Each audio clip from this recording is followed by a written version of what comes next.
आपके सपनों के पूरा ना होने के पीछे का कारण आपको पता है? आप कभी इसके बारे में सोचे हैं? दोस्तों, हमें सपनों को पूरा करने के लिए हमारा कामयाब होना बहुत ही ज़रूरी है। ये कामयाबी किन-किन चीज़ों से प्रभावित होती है?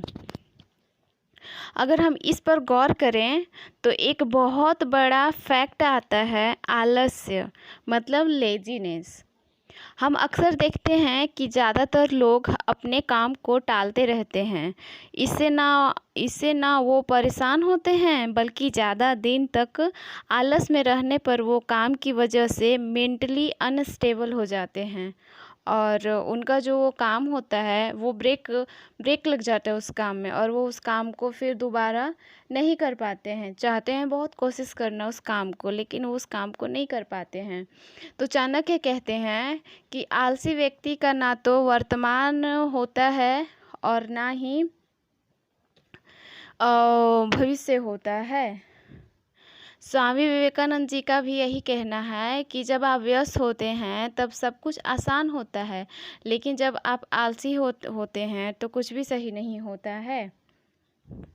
अगर इसको हम एग्जाम्पल लें तो एग्जाम्पल के तहत हम समझ सकते हैं कि एक गांव में एक गोलू नाम का एक आदमी रहता था। वो गद्दे बनाने का काम करता था।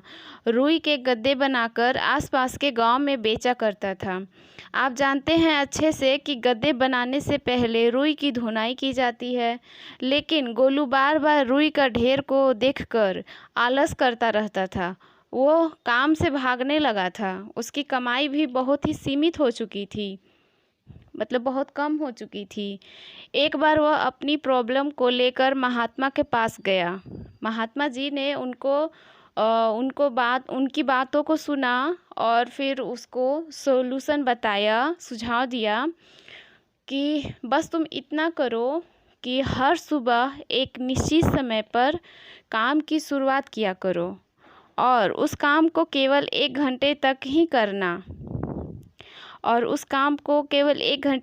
करना। गोलू ने ऐसा ही किया और कुछ ही दिनों में उसकी जो आलस की जो प्रॉब्लम थी वो सॉल्व हो गई। यहाँ पर हमें सीख मिलता है इस कहानी से कि किसी भी काम को बस शुरू करो, क्योंकि शुरुआत कर देने से ही आपका सारा काम आसान हो जाएगा। यह साइकोलॉजी की बुक समरी, जिसके लेखक हैं मोहम्मद शकील, और इस बुक का नाम है दी साइकोलॉजी ऑफ लेजीनेस। दोस्तों, हम इसमें जानते हैं कि आलस्य क्या है। तो आलस्य हमारे और हमारे सपनों का सबसे बड़ा दुश्मन है।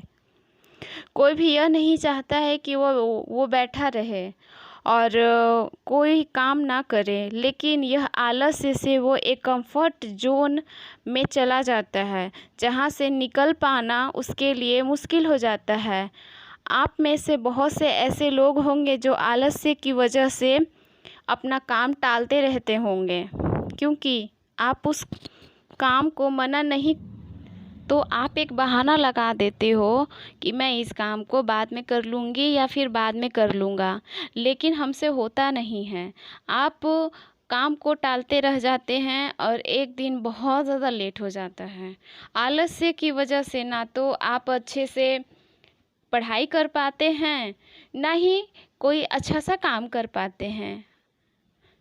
तो अगर इस आदत को बदलना चाहते हैं और कामयाबी हासिल करना चाहते हैं तो कुछ बातों को आपको फॉलो करना होगा, ठीक है? क्योंकि आगे आलस्य को कैसे ख़त्म करें और इससे कैसे निपटें, इसका उपाय मैं आप सबको आगे आने वाले वीडियो में बताऊंगी। आज के बारे में मैं जो भी आपको उस बुक के द्वारा बताई, आलस्य जी साइकोलॉजी ऑफ लेजीनेस, जो भी बुक मैं रीड की उसके तहत मैं आपको बताई। आशा करती हूँ आप मेरी बात को समझे होंगे, क्योंकि आलस्य से जुड़ी जो समस्या है वो सिर्फ आपकी नहीं है, वो मेरी भी है। तो मैं सोची कि मैं इसको आपके साथ साझा करूँ। वीडियो पसंद आया तो लाइक करें, सब्सक्राइब करें।